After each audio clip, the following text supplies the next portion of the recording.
Hello, I'm Veena Derasri. Today we are reading 11th class chapter 5th The Ailing Planet Bimar Grah The Green Movement's Role हरित आंदोलन की भूमिका notice these expressions in the text पाठ में जो expression होंगे अभिव्यक्तियाँ उन पर ध्यान दें इन्फर देयर मीनिंग और उनका अर्थ ग्रहण करने की कोशिश करें अंदाज़ा लगाएं इन्फर करें फ्रॉम द कॉन्टेक्स्ट संदर्भ के अनुसार कि किस संदर्भ में वो शब्द आए हैं ए holistic and ecological view inter Alia sustainable development decimated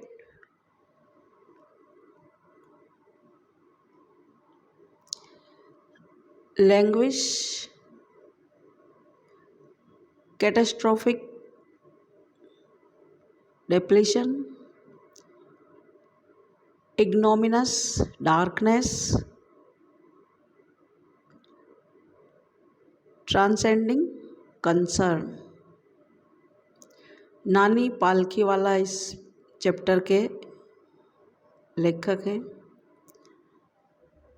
the following article was written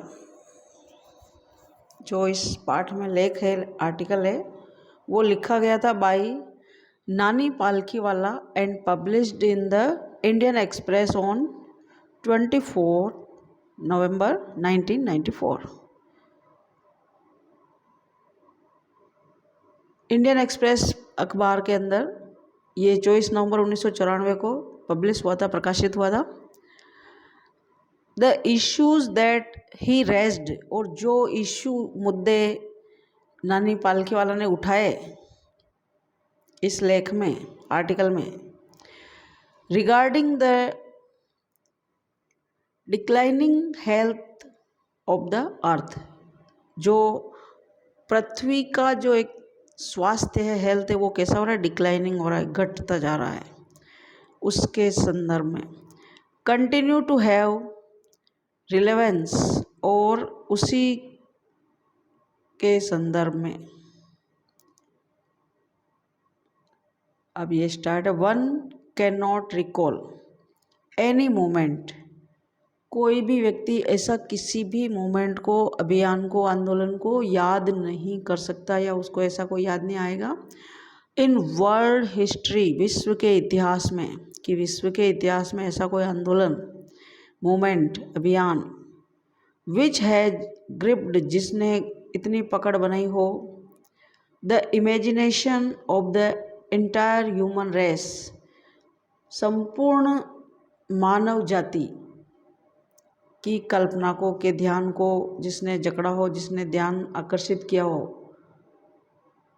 so completely इतनी पूर्णता से एंड सो रैपिडली इतनी तीव्रता से एज द ग्रीन मूवमेंट जितना कि हरित आंदोलन ने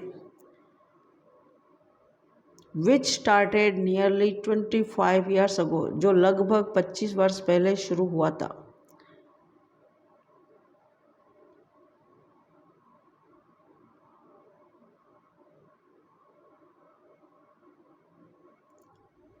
In 1972, the world's first nationwide Green Party was founded in New Zealand. 1972 में विश्व की पहली सभी नेशन की सभी देशों की एक नेशन वाइड राष्ट्र स्तर की ग्रीन पार्टी हरित दल उसकी ये फाउंड किया गया स्थापना की गई न्यूजीलैंड देश के अंदर राष्ट्रीय स्तर पर यानी सभी देशों से संबंधित सिंस देन तब से the movement has not looked back उस अभियान ने जो 1972 में जिसकी स्थापना हुई उस अभियान ने जिसको कि हरित दल हरित पार्टी के नाम से जानते हैं पीछे मुड़कर नहीं देखा, यानी कि उस अभियान ने इतना आगे जारी रहा। वी हैव शिफ्टेड, हमने शिफ्ट किया है मतलब बदला है। वन होप्स इरिवोकेबली, अखंड रूप से, from the mechanistic view to a holistic, हमारा जो सोच थी वो पृथ्वी के बारे में यांत्रिक थी, जैसे कि मशीन हो, मैकेनिस्टिक, उस व्यू को, उस दृष्टिकोण को हमने शिफ्ट किया, बदला है किसमें, टू होलिस्टिक एंड इकोलॉजिकल, उसको समग्र रूप से और जीवों और प्रकृति के बीच में जो संबंध होता है इकोलॉजिकल, जिसको कहते हैं पारिस्थितिकी, व्यू ऑफ द वर्ल्ड, विश्व के प्रति नज़रिया, पूरे विश्व के नज़रिए को हमने चेंज किया है कि ये जो पृथ्वी है इसको एक मशीन की तरह इस्तेमाल नहीं करनी, इसको पारिस्थितिकी की तरह समग्र रूप में समझें। ये हमने चेंज किया, शिफ्ट किया है इस लेख को पढ़ने के बाद। It is a shift in human perceptions, मानव के जो बोध है, ज्ञान है, उसको इसमें चेंज किया गया है। एज रिवोल्यूशनरी, उतना ही क्रांतिकारी, एज दैट इंट्रोड्यूस्ड, जैसा कि उसमें परिचित करवाया गया, बाय कोपरनिकस, जैसा कि कोपरनिकस ने हमको ज्ञान दिया था। हु टॉट मैनकाइंड, कोपरनिकस ने, जिसने कि टॉट सिखाया, पढ़ाया मैनकाइंड को, मानव जाति को, इन द 16th सेंचुरी, 16वीं शताब्दी में, that the earth and the other planets revolved, कि पृथ्वी और जो दूसरे प्लैनेट हैं, ग्रह हैं, वो रिवॉल्व करते थे, यानी चक्कर लगाते थे राउंड द सन, सूर्य के चारों ओर। ये 16वीं शताब्दी में कोपरनिकस ने मानव जाति को बताया। तब एक तरह से क्या हो गया था, उस समय क्रांति आ गई थी, रिवॉल्यूशन आ गया था। ठीक वैसे ही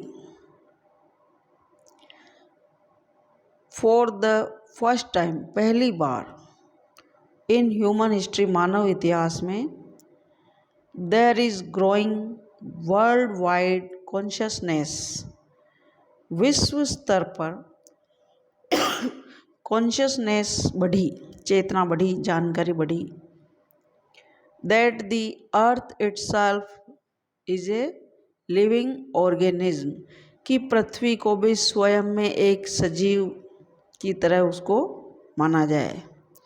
ये एक जीवित प्राणी है, जीव है।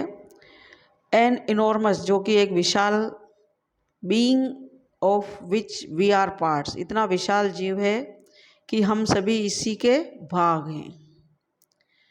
It has its own metabolic, और जैसे जीवों के अंदर मेटाबॉलिक क्रियाएं होती है, उपापचयी क्रियाएं, यानी कि भोजन को पचाना, ऊर्जा, भोजन का ऊर्जा में बदलना और शरीर चलाने के लिए जो आवश्यक होती है क्रियाएं, तो ये मेटाबॉलिक जो क्रियाएं होती है जो सजीवों में होती है, सजीवों की पहचान होती है कि भी सजीव जो है मेटाबॉलिक होते हैं, तो वैसे ही इसकी भी, पृथ्वी की भी खुद की मेटाबॉलिक नीड्स, आवश्यकताएं होती है जीवित रहने के लिए, ऊर्जा चाहिए इसको भी। एंड वाइटल प्रोसेस, और जो महत्वपूर्ण प्रक्रियाएं होती है, which need to be respected and preserved, जिनकी संरक्षित करना और उनका सम्मान करना, यानी कि उनकी परवाह करना बहुत ही आवश्यक होता है। यानी पृथ्वी को जीवित रखने के लिए इसकी भी कुछ आवश्यकता है, उनको संरक्षित करना है। द अर्थ्स वाइटल साइंस, पृथ्वी के जो महत्वपूर्ण साइंस हैं, संकेत हैं, ये रिवील करते हैं, प्रकट करते हैं, ए पेशेंट इन डिक्लाइनिंग हेल्थ, ऐसा लग रहा है जैसे कि पेशेंट हो और उसकी स्वास्थ्य जो है डिक्लाइन हो रहा हो, घट रहा हो, गिरता हुआ स्वास्थ्य, declining health, we have begun to realise, अब हम लोगों ने ये महसूस करना शुरू किया है। आवर एथिकल, यानी कि हमारा नैतिक, ऑब्लिगेशंस, जिम्मेदारियाँ, टू बी गुड स्टीवर्ड, अच्छे स्टीवर्ड्स के रूप में, अच्छे प्रबंधक के रूप में, ऑफ द प्लेनेट, इस पृथ्वी के, and responsible trustees of the legacy, और जो हमारी ये विरासत हमें मिली है इसके हम एक जिम्मेदार ट्रस्टी, जिसको अपन कोई चीज़ सौंपते हैं तो वो ट्रस्टी कहलाता है, न्यासी जिसको बोलते हैं, टू फ्यूचर जनरेशन, और हम इसके न्यासी हैं, यानी कि हमने ये चीज़ संभाल करके आगे सौंपनी है, किसको, आने वाली भावी पीढ़ी को, फ्यूचर जनरेशन को। तो हम इस ग्रह के ट्रस्टी हैं, इस ग्रह के मालिक नहीं हैं, और हमारी जिम्मेदारी है कि हम एक नैतिक रूप से इस विरासत को हमारी पीढ़ी तक पहुंचाएं, भावी पीढ़ी तक, फ्यूचर जनरेशन तक। The concept of sustainable development, तो ये जो विकास है इसको सस्टेन करना, बनाए रखना, इस बिंदु पर, इस विचार पर, वॉज पॉपुलराइज्ड इन 1987, ये बहुत ही विचार जो है लोकप्रिय हुआ, by the world commission on environment and development, विश्व आयोग के द्वारा इस विषय पर जो संबंधित किससे, एनवायरनमेंट और डेवलपमेंट, पर्यावरण और विकास से संबंधित कमीशन गठित हुआ, और ये 87 के अंदर बहुत ही पॉपुलर हुआ, लोकप्रिय हुआ।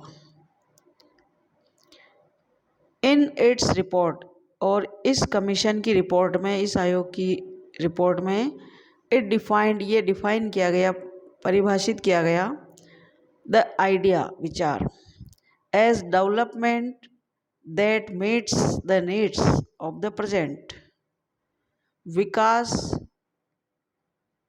जो वर्तमान में है इसकी कुछ नीड्स होती है, आवश्यकता होती है, विदाउट कंप्रोमाइजिंग, बिना संकट में डाले, कंप्रोमाइज़ किए, समझौता किए, the ability of future generation to meet their needs, कि फ्यूचर की जो आने वाली भावी पीढ़ी है उनकी आवश्यकताएं उनको मिले, तो उनके लिए ये बिना समझौता किए, बिना संकट में डाले, वर्तमान में हम लोगों की ये क्या है, ज़रूरतें हैं। इस विचार पर परिभाषित करते हुए बताया गया। फॉर इलस्ट्रेशन, जैसा कि उदाहरण दिया गया, विदाउट स्ट्रिपिंग, बिना खाली किए, बिना नग्न किए, जैसे बिना हटाए, द नेचुरल वर्ल्ड, प्राकृतिक दुनिया को, प्राकृतिक संसार को, ऑफ रिसोर्सेज, संसाधनों के, फ्यूचर जनरेशंस वुड नीड, जिनकी की भावी पीढ़ी को आवश्यकता होगी, in the zoo at Lusaka Zambia, Lusaka Zambia के चिड़ियाघर में, देयर इज ए केज, वहाँ एक पिंजरा है चिड़ियाघर में, वेयर, जहाँ, द नोटिस रीड्स, नोटिस पर क्या लिखा हुआ है, नोटिस पढ़ते हैं, मतलब नोटिस पर लिखा हुआ है, the world's most dangerous animal, चिड़ियाघर के बाहर नोटिस पर लिखा हुआ है, संसार का सबसे ज़्यादा खतरनाक जीव, इनसाइड, और उस चिड़ियाघर के पिंजरे के अंदर, केज के अंदर, the cage there is no animal, कोई भी जीव नहीं है, कोई भी प्राणी नहीं है, कोई भी पशु नहीं है, बल्कि क्या है, ए मिरर, एक दर्पण लगा हुआ है, where you see yourself, जहाँ पर आप स्वयं को देखते हो, thanks to the efforts of a number of agencies in different countries, अलग अलग देशों की जो एजेंसियां हैं, बहुत अधिक संख्या में है, उनके प्रयासों को धन्यवाद, एफर्ट्स जो उन्होंने किए हैं, ए न्यू अवेयरनेस, एक नई जागरूकता, हैज़ नाउ डॉन, जिसका अभी डॉन हुआ है, उदय हुआ है, upon the most dangerous animal in the world, और ये प्रभाव किसके ऊपर हुआ है, संसार के सबसे ज़्यादा खतरनाक जीव के ऊपर, यानी यहाँ पर किसको कहा गया है, इंसानों को। He has realized the wisdom of shifting from a system based on domination to one based on partnership। अब उस जीव ने, जो कि संसार का सबसे डेंजरस है, उसने रियलाइज किया है wisdom of shifting from A system, कि अपनी बुद्धि को उस ओर शिफ्ट किया है, चेंज किया है कि ये जो सिस्टम है, प्रणाली है, वो बेस्ड ऑन डोमिनेशन, जो उसकी नज़र में शक्ति के ऊपर, प्रभुत्व के ऊपर जो आधारित थी, उस ताकत के ऊपर आधारित प्रणाली को किस में चेंज करने में, पार्टनरशिप, कि इसमें आपको अधिकार नहीं जताना है, डोमिनेशन नहीं करना है, बल्कि पार्टनरशिप, आप सबकी भागीदारी, समान रूप से हिस्सेदारी, इस पर शिफ्ट किया है, बदला है। साइंटिस्ट्स हैव कैटलॉग्ड, वैज्ञानिकों ने कैटलॉग बनाई है, सूची बनाई है, सूचीबद्ध किया है, about 1.4 million living species, 1.4 million जो जीवित प्रजाति है, स्पीसीज है, विद विच मैनकाइंड शेयर्स, जिसको कि मानव जाति ने शेयर किया है, द अर्थ, पृथ्वी के ऊपर पाई गई है। एस्टिमेट्स, अंदाजा लगाया गया है, very widely as regards the still uncatalogued living species, यानी इससे भी अधिक, ये तो उसने सूचीबद्ध किया है, लेकिन इससे भी अधिक ऐसी है लिविंग स्पीसीज, जीवित प्राणियाँ, प्रजातियाँ, जीवों की प्रजातियाँ, जिनको सूचीबद्ध भी अभी भी नहीं किया गया है, अनकैटलॉग्ड हुई है। बायोलॉजिस्ट जो जैव वैज्ञानिक हैं, वो उनकी क्या कर रहे हैं, रेकन कर रहे हैं, गणना कर रहे हैं। That about 3 to 100 million other living species still languish, जो अभी भी जो प्रजाति है वो क्या हो रही है, दुखी हो रही है, मानसिक वेदना को सहन कर रही है, अननेम्ड, इन जिनको हम नाम भी नहीं दे सकते हैं, और इसलिए उसको इग्नोमिनस डार्कनेस, जो पता नहीं है हमको, ऐसी प्रजातियाँ, वो सब क्या कर रही है, वो पीड़ा को सहन कर रही है, लैंग्विश कर रही है अभी भी। किसकी वजह से, मानव की वजह से, जो सबसे खतरनाक प्राणी है। One of the early international commissions, प्रारंभिक जो अंतर्राष्ट्रीय आयोग हैं उनमें से, विच डील्ड, जिसने डील किया है, इंटर आलिया, अन्य चीज़ों के साथ साथ, इसमें विद द क्वेश्चन, इस प्रश्न से, ऑफ इकोलॉजी, जो कि इकोलॉजी से संबंधित है, पारिस्थितिकी से संबंधित है, एंड एनवायरनमेंट, पर्यावरण, वॉज द ब्रांड कमीशन, और उसका नाम दिया गया उस कमीशन का Brundtland commission, which had a distinguished Indian, जिसमें एक विशेष भारतीय भी हैं उस कमीशन में, as one of its members, इस कमीशन के सदस्यों में से एक सदस्य के रूप में, और वो सदस्य हैं भारतीय सदस्य, जिसका नाम है mister LK Jha. The first brand report, और वो जो कमीशन जिसका नाम दिया गया है ब्रांड, तो उसकी जो रिपोर्ट है, प्रथम रिपोर्ट, उसमें रेज्ड द क्वेश्चन, इस प्रश्न को उठाया गया मिस्टर LK झा ने, are we to leave our successors a scorched planet of advancing deserts, impoverished landscape and ailing environment, यानी कि क्या हम हमारे जो सक्सेसर है, उत्तराधिकारी है, आने वाली जो भावी पीढ़ी है, उनके लिए छोड़ेंगे ऐसे प्लेनेट को, ऐसे ग्रह को जो कैसा है, झुलसा हुआ, स्कॉच्ड, यानी कि पृथ्वी इतनी गर्म होती जा रही है, झुलसती जा रही है, तापमान बढ़ता जा रहा है ग्लोबल, पूरी पृथ्वी का, विश्व का, तो ये जो झुलसी हुई पृथ्वी है, स्कॉच्ड प्लेनेट, और एडवांसिंग डेजर्ट, जो रेगिस्तान है वो भी एडवांस हो रहे हैं, आगे बढ़ रहे हैं, यानी डेजर्ट सीमित होने या घटने की बजाय पृथ्वी पर डेजर्ट भी बढ़ रहे हैं। इम्पावरिश्ड, और उसकी जो समृद्धि है वो घट रही है।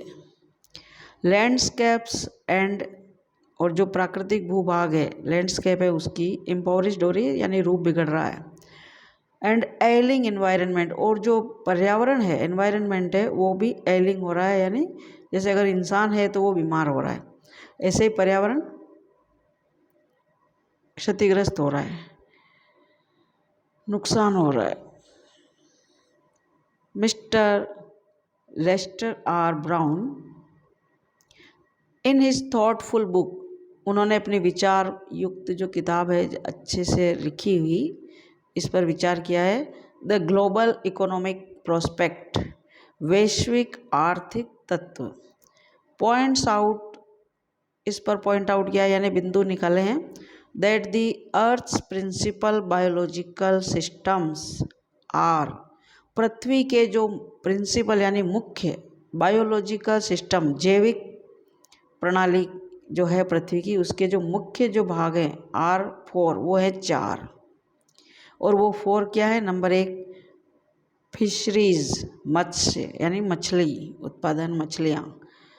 दूसरा है फॉरेस्ट 1, तीसरा है ग्रासलैंड्स, चरागाह, एंड क्रॉपलैंड्स, कृषि भूमि जहाँ पर फसलें उगती हैं।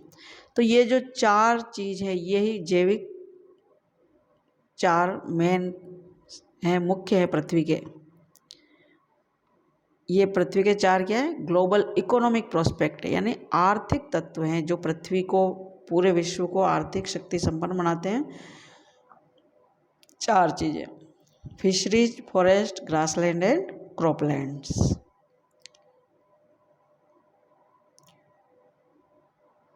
And they form the foundation of the global economic system, और ये चारों ही तत्व क्या करते हैं? ये रूप बनाते हैं, रूप देते हैं फाउंडेशन को, नींव को, ग्लोबल इकोनॉमिक, वैश्विक आर्थिक प्रणाली, यानी विश्व की जो आर्थिक प्रणाली होगी कैसी होगी, उसकी नींव इन चारों चीज़ों से बनती है। इन एडिशन, इसमें और योगदान देते हुए, टू सप्लाइंग आवर फूड, कि ये हमको योगदान क्या क्या देते हैं? ये हमको चारों जो तत्व है सप्लाई करते हैं, उपलब्ध करवाते हैं, आवर फूड, हमारा भोजन। दीज 4 सिस्टम्स, ये जो चारों ही प्रणालियाँ हैं, प्रोवाइड वर्चुअली, हमको गुणात्मक रूप से उपलब्ध करवाती है, ऑल द रॉ मटेरियल, सारा जो कच्चा सामान होता है, कच्चा माल होता है, फॉर इंडस्ट्री, उद्योगों के लिए, एक्सेप्ट मिनरल्स, खनिजों के अलावा भी, एंड पेट्रोलियम डिराइव्ड सिंथेटिक्स, जो पृथ्वी से खनन करके जो केवल हम निकालते हैं ना खनिज पदार्थ, पेट्रोलियम, कृत्रिम चीज़ें, इन सब के अलावा भी ये हमारे को कच्चे सामान हमारे उद्योग धंधों के लिए उपलब्ध कराते हैं।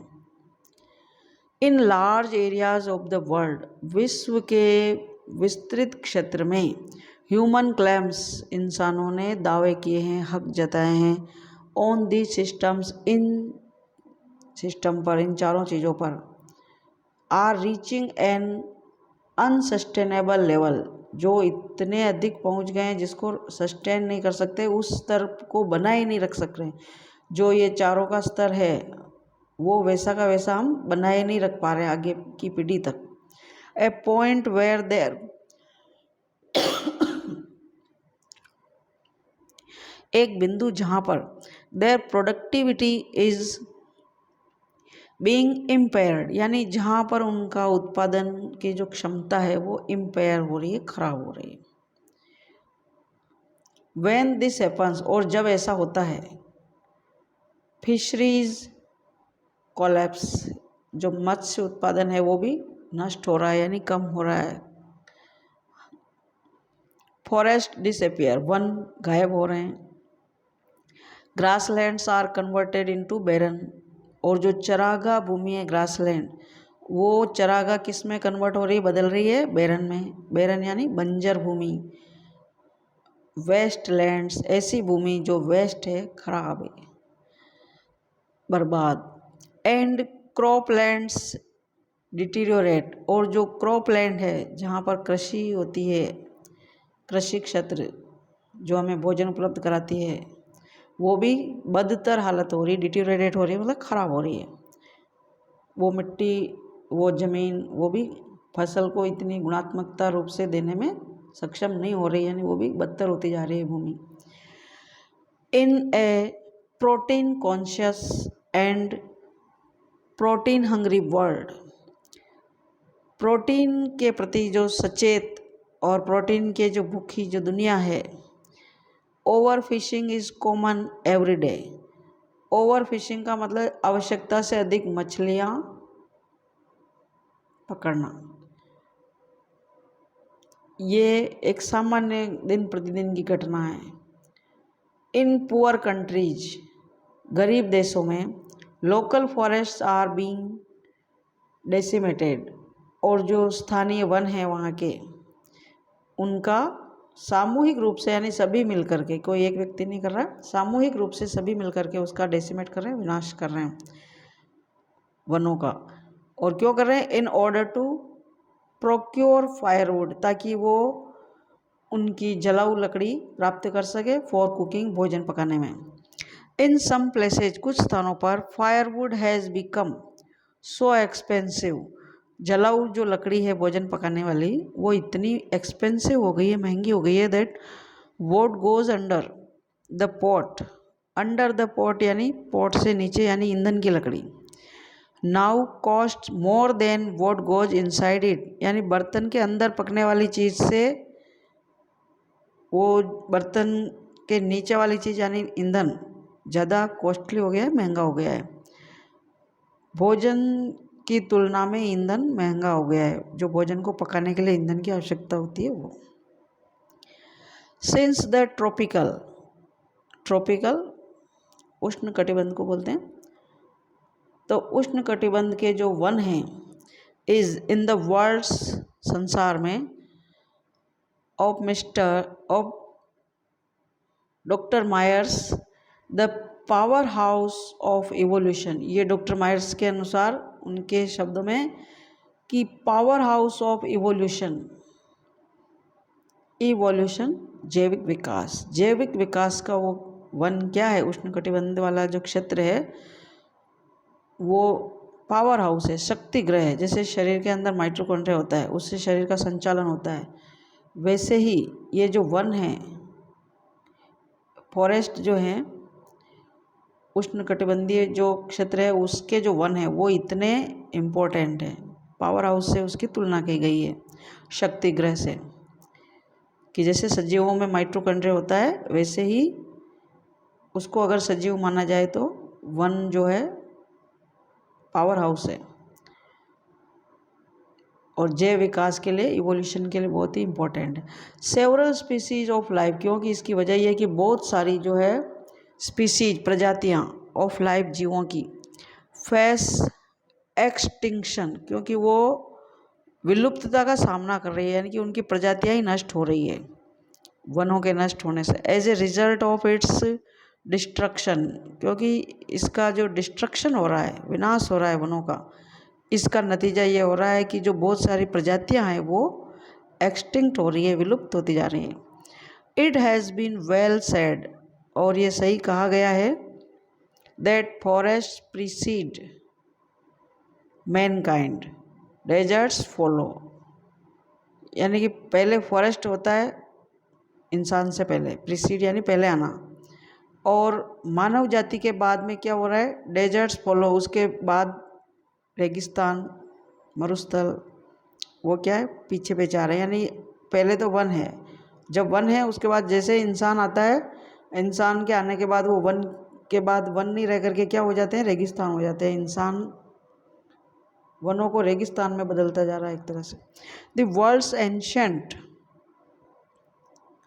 संसार का जो प्राचीनतम पैट्रिमनी, बाप दादाओं से जो मिली होती है विरासत, उसको कहते हैं पैट्रिमनी, वो है of tropical forest is now eroding, वो भी अब इरोडिंग होते जा रहे हैं, जो हमको मिले हैं वो समाप्ति की ओर जा रहे हैं।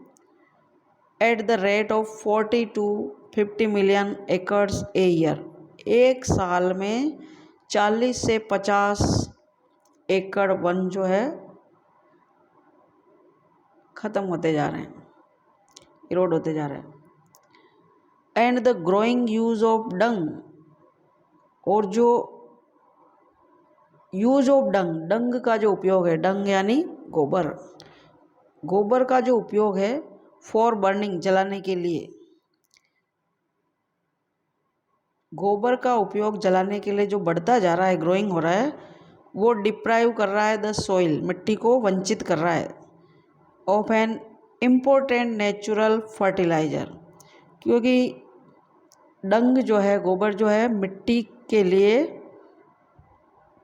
प्राकृतिक रूप से फर्टिलाइजर है, खाद का काम करता है, उसको पोषण देता है, मिट्टी को उपजाऊ बनाता है, सोइल को। तो उस चीज़ से मिट्टी जो है वंचित होती जा रही है, क्योंकि गोबर का उपयोग जलाने के लिए अधिक होने लग गया है ईंधन के रूप में। द वर्ल्ड बैंक एस्टिमेट्स, विश्व बैंक ने अनुमान लगाया है that A 5-fold increase in the rate of forest planting is needed, कि अब 5 गुना वनों की प्लांटिंग करना यानी पौधारोपण करना, वनों को बढ़ाना अगर इंक्रीज करे, वृद्धि करे इस दर से, यानी 5 गुनी दर से, इज़ नीडेड टू कोप, तब ये आवश्यकता होती है जिससे हम कोप कर सकें, सामना कर सकें, with the expected fuel wood, जिस ईंधन की, लकड़ी की हमको एक्सपेक्ट है, आशा है, आवश्यकता है, डिमांड इन द ईयर 2094 में लिखा हुआ चैप्टर है, और आने वाले समय यहाँ पर 2000 है जैसे, तो आने वाले 6 वर्ष 5 वर्ष बाद अगर हमको ये ईंधन मिले तो इसके लिए हमको अभी आवश्यकता ये है कि हम 5 गुना प्लांटिंग करें, वन बढ़ाएं, वृक्षारोपण करें। James Speth, the president of the World Resources Institute, विश्व संसाधन संस्था के जो अध्यक्ष हैं जिनका नाम है James Speth, said the other day, उन्होंने दूसरा कहा है अगले दिन कि वी वर सेइंग, हम कह रहे थे, that we are losing the forest, हम वनों को लूज करते जा रहे हैं, खोते जा रहे हैं, एट एन एकड़ ए सेकेंड, कि हर सेकेंड 1 एकड़ वन कम होते जा रहे हैं विश्व स्तर पर, but it is much closer to an acre and a half to a second, लेकिन हकीकत में ये 1 एकड़ नहीं खो रहे हैं, हम 1.5 एकड़ के लगभग हैं, 1 and a half, her second 1 एकड़ की बजाय 1.5 एकड़ वन समाप्त होते जा रहे हैं। Article 48A of the constitution, संविधान का जो आर्टिकल है 48 है ऑफ इंडिया, भारत का, प्रोवाइड्स दैट, उसमें ये बताया गया है,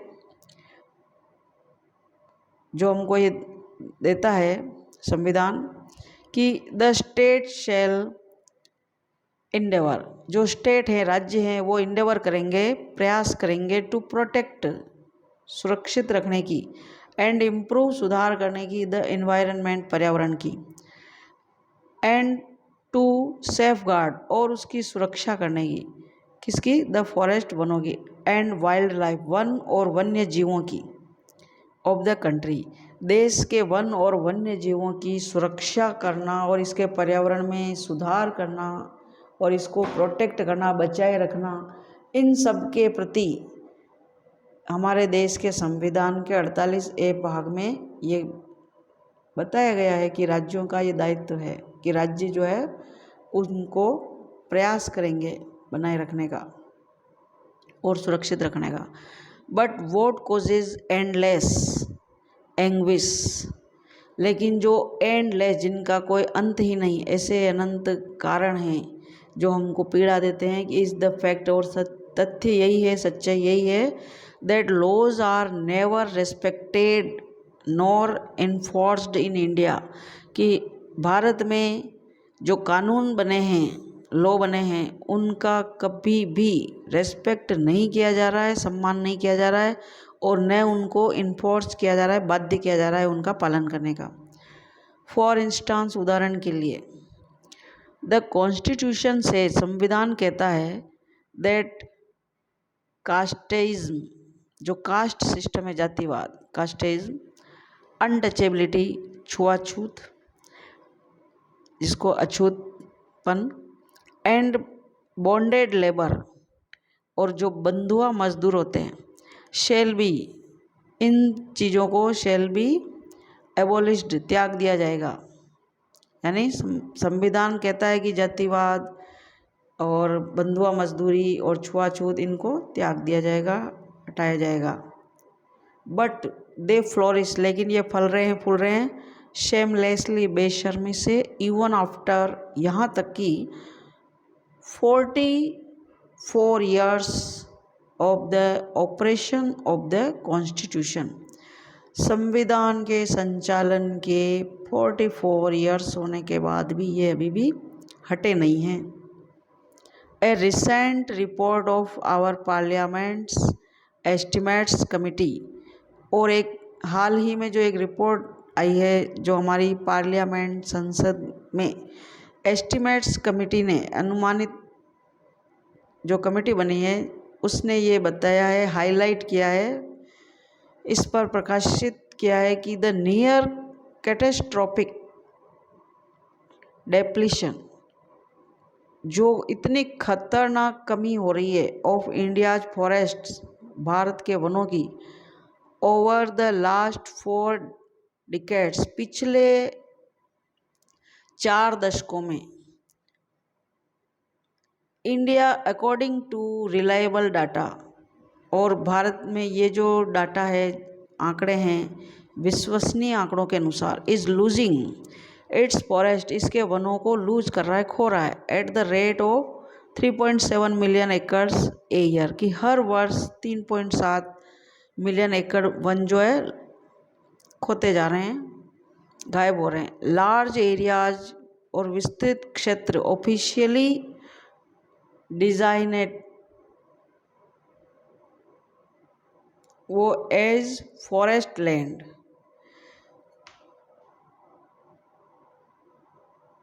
वन भूमि के रूप में इनको रखा गया था, ऑफिशियली ये सूचनाएं, आर ऑलरेडी वर्चुअली ट्रीलेस, जो पहले से ही अब क्या हो गया है, ट्रीलेस, वृक्षहीन। The actual loss of forest is estimated to be about 8 times, और जो वास्तविक हानि है वनों की वो एस्टिमेटेड है, अनुमानित है, कितनी होना, 8 times, 8 Guna, the rate indicated, जो दर बताई गई है उसकी 8 गुना, बाय गवर्नमेंट स्टेटिस्टिक्स, जो सरकारी आंकड़े बता रहे हैं उसकी तुलना में 8 गुना अधिक सच्चाई है। सरकार ने जो आंकड़े बताए वो हकीकत नहीं, उससे और अधिक 8 गुना ज़्यादा हानि हुई है वनों की। ए 3-year स्टडी, 3 वर्षों का जो अध्ययन है, यूजिंग सैटेलाइट उपग्रहों को उपयोग में लेते हुए, एंड एरियल फोटोग्राफी, हवा में फोटोग्राफी करके, conducted by the United Nations, और ये काम किसने किया है, यूनाइटेड नेशन, संयुक्त राष्ट्र के द्वारा ये सर्वे किया गया है, वार्न्स, और हमको ये वार्न करता है, सावधान करता है, that the environment has deteriorated so badly, कि हमारा जो एनवायरनमेंट है, पर्यावरण है, वो इतना डिटीरियोरेटेड हो रहा है, इतना बर्बाद हो रहा है, बिगड़ रहा है बहुत बुरी तरीके से, so badly that it is critical, कि ये एक गंभीर स्थिति है, in many of the 88 countries investigated, और ये 88 देशों में सर्वे किया गया और सभी में ये गंभीर हालत है।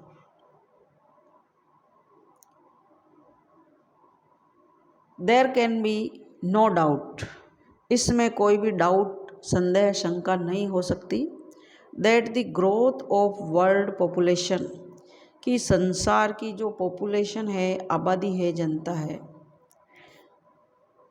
जनसंख्या है, वो ग्रोथ, जो वृद्धि है, is one of the strongest factor, सबसे मजबूत एक तत्व है, distorting the future of human society, मानव समाज के भविष्य को सबसे ज़्यादा अगर कोई ख़राब कर रहा है, तोड़ मरोड़ कर रहा है, डिस्टॉर्ट कर रहा है, तो वो सबसे ज़्यादा कर रहा है ग्रोइंग पॉपुलेशन, जनसंख्या का बढ़ना। It took mankind more than a million years to reach the first billion. मानव जाति को, मैनकाइंड को 1 मिलियन होने में, 1 मिलियन से अधिक होने में पहली बार, to reach the first billion, 1 million से 1 बिलियन तक पहुंचने में वर्षों लगे ना। That was the world population, जो कि विश्व की आबादी थी अराउंड द ईयर 1800, यानी 1800 सन में जो आबादी थी विश्व की, बाय द ईयर 1900 और 1800 से 1900 तक आने तक a second billion was added, 1 billion और उसमें जोड़ दिया गया। 1 बिलियन, सेकंड बिलियन, 2 बिलियन, यानी 2 खरब आबादी और उसमें पहले जो थी उसमें जुड़ गई।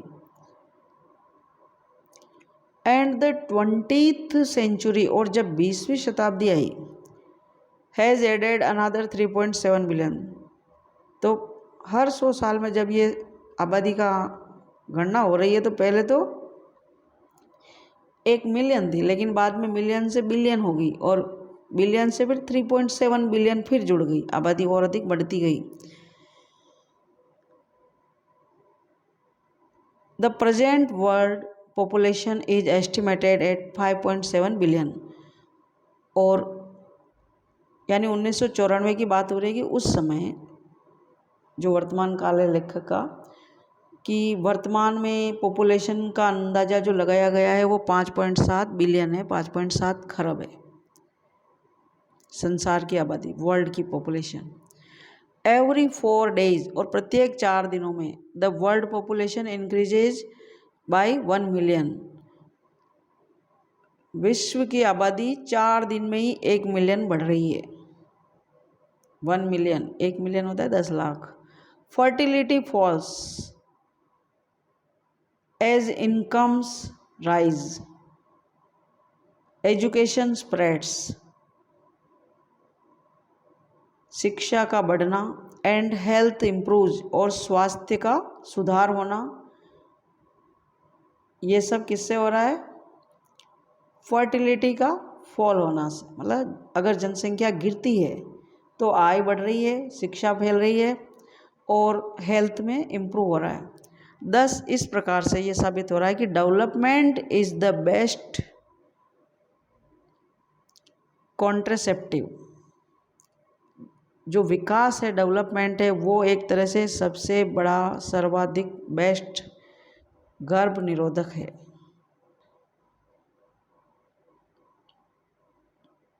But development itself may not be possible, लेकिन विकास के लिए जो है इटसेल्फ अपने आप में ये संभव नहीं है। If the present increase in numbers continues, यानी कि वर्तमान में अगर हम इसी आंकड़ों से, इसी दर से संख्या बढ़ाते रहें कंटिन्यू लगातार, तो ये डेवलपमेंट संभव नहीं है। जो अभी मौजूद है वो विकास भी बनाए रखना संभव नहीं है। द रिच गेट रिचर, अमीर तो और अधिक अमीर होता है। And the poor beget children which condemns them to remain poor, और पुअर उनके बच्चे अभिशप्त कर देता है, यानी गरीबों के बच्चे गरीबी में ही बने रहेंगे। More children does not mean, ज़्यादा बच्चे होने का मतलब ये नहीं है कि मोर वर्कर, की कार्य करने वाले व्यक्ति ज़्यादा हैं। मियरली मोर पीपल, केवल और अधिक आबादी, विदाउट वर्क, बिना काम वाले, यानी बेरोजगारी की भीड़ के अलावा और कुछ भी अर्थ नहीं है। विदाउट वर्क, बिना काम करने वाले people. It is not suggested, लेकिन इसका मतलब ये सुझाव नहीं दिया गया है that human beings be treated, कि इंसानों के साथ ट्रीट किया जाए, व्यवहार किया जाए लाइक कैटल, जैसा कि पशुओं के साथ करते हैं। एंड कंपल्सरीली स्टेरिलाइज्ड, और उनको अनिवार्य रूप से नसबंदी कर दी जाए। बट लेकिन there is no alternative to voluntary family planning, लेकिन इसका कोई विकल्प नहीं है, अल्टरनेटिव नहीं है कि जो वॉलेंटरीली स्वेच्छा से फैमिली प्लानिंग करते हैं without introducing an element of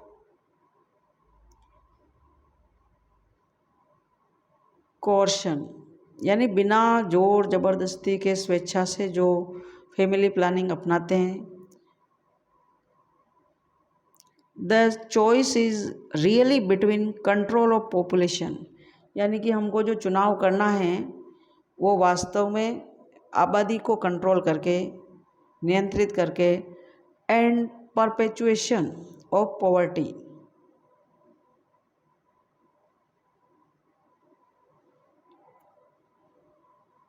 या फिर गरीबी को स्थायी बना दो, दो चीज़ है। The population of India is estimated to be 920 million today, more than the entire populations of Africa and South America. अभी जो आबादी है अंदाजन एस्टिमेटेड की गई है वो आबादी किससे अधिक है? अफ्रीका की कुल आबादी और साउथ अमेरिका की, दोनों की कुल आबादी से भी भारत की आबादी ज़्यादा है। पुट टुगेदर, यानी दोनों को जोड़ने के बाद भी, दोनों देशों की आबादी को जोड़ने के बाद भी भारत की आबादी ज़्यादा हो रही है। No one familiar with the conditions in India, और जो भारत की कंडीशन से, दशाओं से फेमिलियर नहीं है, वुड डाउट, वो डाउट करेगा बाकी, that the hope of the people would die, लोगों की जो आशा है वो किस में मर जाएगी? हंग्री हटमैंस, भूखी झुग्गी झोपड़ियों में ही। कब मर जाएगी? Unless population control is given top most priority, अगर हम जनसंख्या नियंत्रण को वरीयता नहीं देंगे तो हमारी जो आशा है वो यहीं पर रुक जाएगी, गरीबी को सामना करने में ही।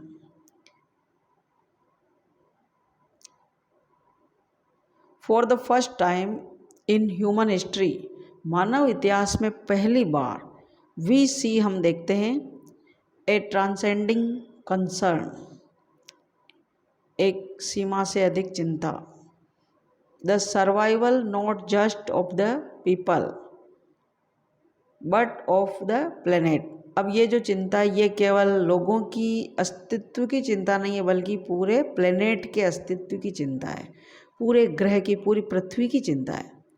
We have begun to take a holistic view of the very basis of our existence. The environmental problem does not necessarily signal our demise. It is our passport for the future.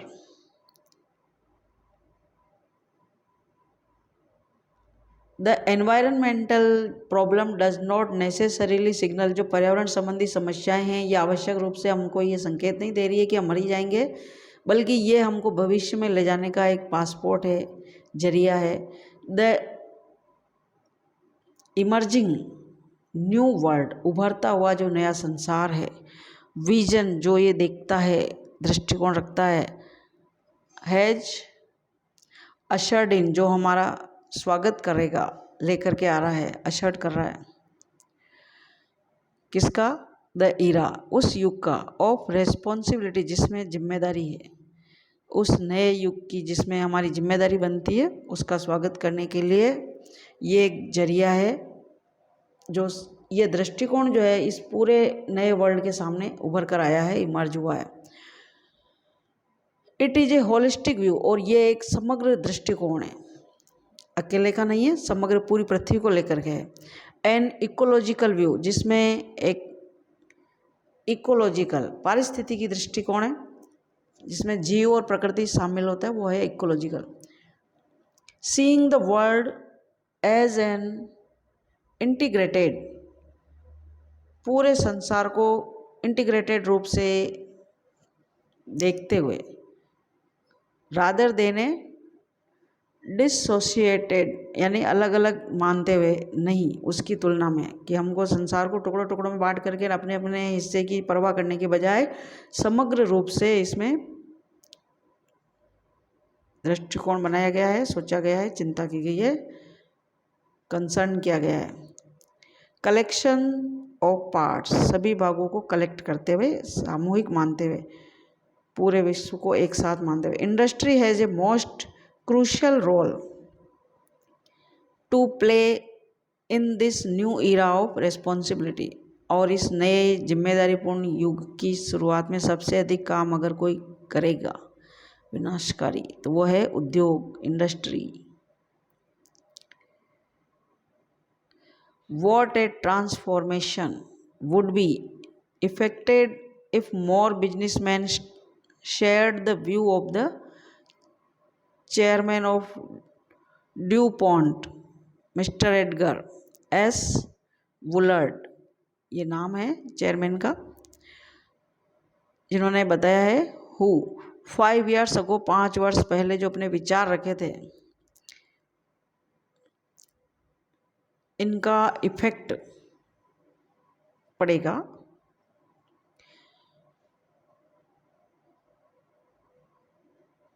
और उन्होंने क्या किया था, declare किया था 5 वर्ष पहले, 5 years ago declared himself, खुद, to be the company chief, कि मैं इस कंपनी का मुख्य होने के नाते, और कंपनी कौन सी, एनवायरनमेंटल ऑफिसर, पर्यावरण अधिकारी। ही सेड, वह बोले, मिस्टर एडगर बोल दूँ शॉर्ट में मैं एक नाम, आवर कंटिन्यूड एग्जिस्टेंस, हमारा जो निरंतर लगातार अस्तित्व है, एज ए लीडिंग मैन्युफैक्चरर, अग्रणी उत्पादन करने वाले, रिक्वायर्स, इसके लिए आवश्यकता है, that we excel in environmental performance, कि हम जो हमारा एनवायरनमेंट है, पर्यावरण है, उसका जो परफॉर्मेंस है उसको एक्सेल करें, उत्कृष्ट दें। Of all the statements made by Margaret Thatcher during the years of her prime ministership, जब मार्गरेट थैचर उस दौरान जो प्रधानमंत्री थी, प्राइम मिनिस्टर, उनके कथन हैं, नन हैज पास्ड सो डिसिजिवली, कोई भी धोखा नहीं दे सका है, डिसिजिव नहीं कर सका है, into the current coin of English usage as her felicitous words. ये उनके शब्द बिल्कुल ही सटीक और उपयुक्त प्रतीत होते हैं जो उन्होंने कहे हैं कि no generation has a freehold, कोई भी जनरेशन, कोई भी पीढ़ी फ्री होल्ड नहीं है, यानी किसी भी जनरेशन के पास ये पूर्ण अधिकार नहीं है ऑन दिस अर्थ, इस पृथ्वी पर। All we have is a life tenancy, यानी हम सभी के पास ये क्या है, ये जब तक हम जीवित हैं, लाइफ है, तब तक के लिए हम यहाँ पर अधिकार नहीं रखते, हम तब तक एक टेनेंसी हैं, किराएदार की तरह हैं, जिसमें with a full repairing lease, जिसको दिया गया है लीज पर, जैसे पट्टा बनाते हैं लिखित में, वैसे ही इस शर्त पर कि आपको रिपेयरिंग करनी है, यानी कि आपको जो मकान जैसे पट्टे पर दिया है तो आप मकान को तहस नहस नहीं करोगे, इसकी मरम्मत भी आपको ही करनी, ये लिखित में दिया गया हो। वैसे ही हमारी पृथ्वी पर हम रह रहे हैं तो एक ऐसे जिम्मेदार किराएदार की तरह हैं, न कि मालिक हैं। In the words of mister Lester Brown, Lester Brown के शब्दों में जैसे उन्होंने कहा है, we have not inherited this earth, हमको ये पृथ्वी उत्तराधिकार में विरासत के रूप में नहीं मिली है, फ्रॉम आवर फोर फादर्स, हमारे पूर्वजों से, we have borrowed it from our children, हमने तो ये पृथ्वी हमारे बच्चों से उधार ले रखी है, यानी कि ये पृथ्वी जिस पर हम रह रहे हैं ये हमारे बच्चों की है और हम उसको काम में ले रहे हैं।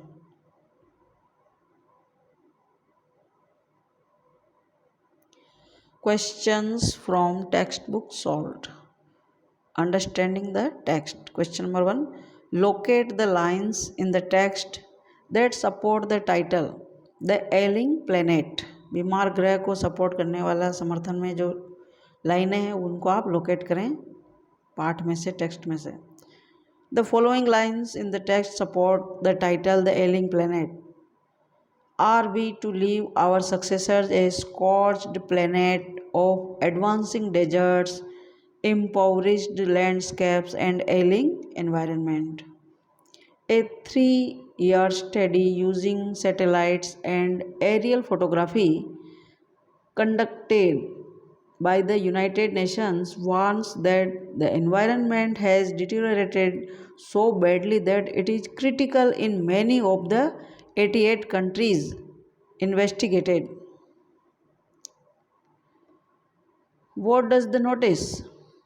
The world's most dangerous animals at a cage in the zoo at Lusaka, Zambia signify।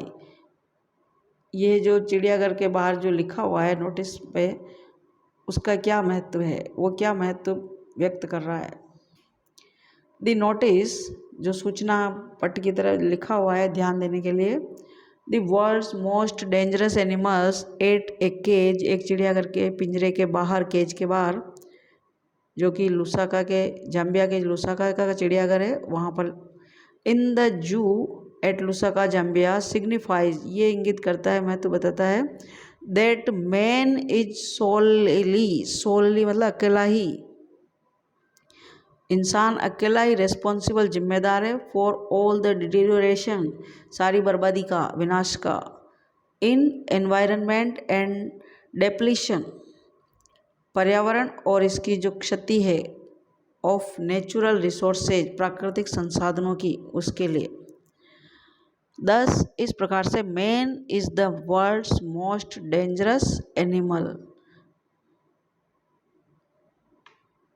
How are the Earth's principal biological systems being depleted? पृथ्वी के जो मुख्य, प्रिंसिपल यानी मुख्य, बायोलॉजिकल सिस्टम जैविक प्रणाली, वो कैसे डेप्लीटेड हो रही है, घट रही है, कमी हो रही है, क्षतिग्रस्त हो रही है, नुकसान हो रहा है। The Earth's principal biological systems are being depleted by excessive use, अत्यधिक उपयोग करके, ओवर फिशिंग, जरूरत से ज़्यादा मत्स्य का उपयोग करना, इज क्वाइट कॉमन, एक सामान्य हो गया है। Forests are being cut to obtain firewood for cooking, grasslands are turning into barren, wastelands and croplands are deteriorating as their productivity has been impaired, कि उनकी उत्पादन क्षमता जो है इम्पेयर हो रही है, नष्ट हो रही है। Why does the author agrees that the growth of world population is one of the strongest factors distorting the future of human society? The growth of world population puts a severe strain on the Earth's principal biological system. पृथ्वी के मुख्य जैविक प्रणाली के ऊपर जो विश्व की आबादी है वो बहुत ही सीवियर, बहुत ही गंभीर स्ट्रेन कर रही है, दबाव डाल रही है। Due to excessive human claims, अत्यधिक जरूरत से ज़्यादा जो इंसानों के दावे हैं, दीज इनके ऊपर रीच एंड अनसस्टेनेबल लेवल, उससे उस स्तर पर पहुंच गए जो उस स्तर को हम सस्टेन नहीं कर सकते, बनाए नहीं रख सकते। Where their productivity is damaged, उनकी उत्पादन क्षमता भी डैमेज हो रही है, नष्ट हो रही है। डेवलपमेंट इज नॉट पॉसिबल, और विकास संभव नहीं हो रहा है। इफ वर्ल्ड पॉपुलेशन कंटिन्यूज, अगर विश्व की कंटिन्यू रहती है, आबादी जारी रहती है, टू ग्रो, बढ़ना, सो रैपिडली, इतनी तेजी से। इंक्रीजिंग पॉपुलेशन, बढ़ती हुई आबादी, ब्रिंग्स, क्या ला रही है, हंगर, भूख, पॉवर्टी, गरीबी, एंड अनएम्प्लॉयमेंट, बेरोजगारी। विच मोमेंट डज नानी पालखी वाला रेफर टू? यहाँ पर जो लेखक है नानी पालखी वाला, वो कौन से आंदोलन के बारे में रेफर कर रहे हैं, लिख रहे हैं, संदर्भ में बता रहे हैं। हाउ पॉपुलर, और कितना लोकप्रिय, do you think it is, ये लोकप्रिय हुआ है आंदोलन। The author Nani Palkhiwala refers to the green movement. It has become very popular among the people of all countries. It started nearly 25 years ago, but it has gripped the imagination of the entire human race completely and quite rapidly. How does the author point out the importance of green movement? The author points out the importance of the green movement by comparing it to the revolutionary ideas of Copernicus. He had taught mankind in the 16th century that the earth and the other planets revolved around the sun. How have human beings shifted their perceptions? मानव जाति ने उनके perceptions को, ज्ञान को कैसे shift किया है, आगे बढ़ाया है, चेंज किया है. We have shifted our perceptions from mechanistic view to a holistic and ecological view. Now we regard, अब हम मानते हैं, the earth is a living organism, कि पृथ्वी एक जीव है, सजीव की तरह एक ऑर्गेनिज्म है. It is an enormous being, और ये एक इतना विशाल जीव है, विशाल प्राणी है. And we are its parts, और हम सभी इसी के, इस जीव के हिस्से हैं. It has its own metabolic needs and vital processes, इसकी स्वयं की महत्वपूर्ण प्रक्रियाएं हैं और उपापचयी आवश्यकताएं होती हैं. We must respect and preserve them, और हमें उनकी सम्मान करना और उनको सुरक्षित रखना बहुत ही आवश्यक है, मस्ट है. What is the state of earth today? पृथ्वी की अभी क्या स्टेट है, कभी अभी क्या हालत है, दशा है. How should we act now, और हमको अब कैसे एक्ट करना चाहिए, कैसे काम करना चाहिए. The science of the earth which are connected with life show, ये शो करते हैं, प्रदर्शित करते हैं, that the earth is a patient in declining health, पृथ्वी एक मरीज है जिसका स्वास्थ्य गिरता जा रहा है, डिक्लाइन हो रहा है. वी मस्ट रियलाइज, और हमको ये महसूस करना है, आवर मोरल ऑब्लिगेशंस, हमारी नैतिक दायित्व, to be good steward of the planet, इस पृथ्वी के अच्छे नागरिक होने के नाते. We must act as responsible trustee of the legacy of future generations, हम भावी पीढ़ी के ट्रस्टी हैं, भावी पीढ़ी की जो विरासत है, लेगेसी है, उसके हम एक जिम्मेदार ट्रस्टी हैं, और हमको एक जिम्मेदार ट्रस्टी की तरह ही एक्ट करना है, आवश्यक है. How has the concept of sustainable development been defined? Sustainable विकास को कैसे डिफाइन किया गया है, परिभाषित किया गया है. सस्टेनेबल डेवलपमेंट, विकास जिसको हमको बनाए रखना है, has been defined as the development that meets the needs of the present without putting in danger the ability of future generations to meet their needs. In other words, the present generation would not deprive the natural world of the resources the future generations would need. Who is the world's most dangerous animal? What has he learned? Man is the most dangerous animal of the world. He has learned a new awareness, और अब उसने नई जागरूकता सीख ली है. He has acted wisely.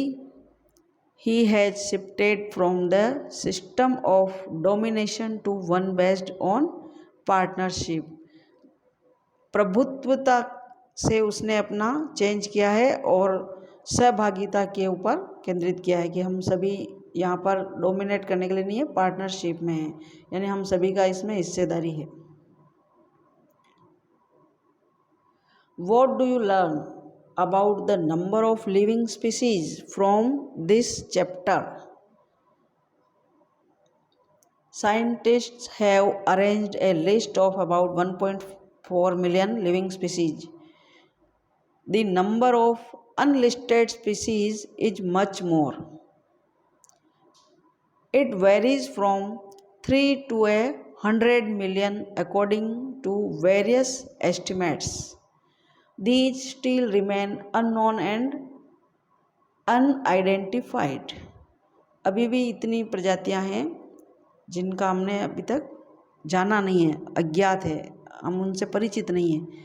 इतनी और भी प्रजातियां हैं जिनको हमने सूचीबद्ध नहीं किया है, कैटलॉग नहीं बनाई है.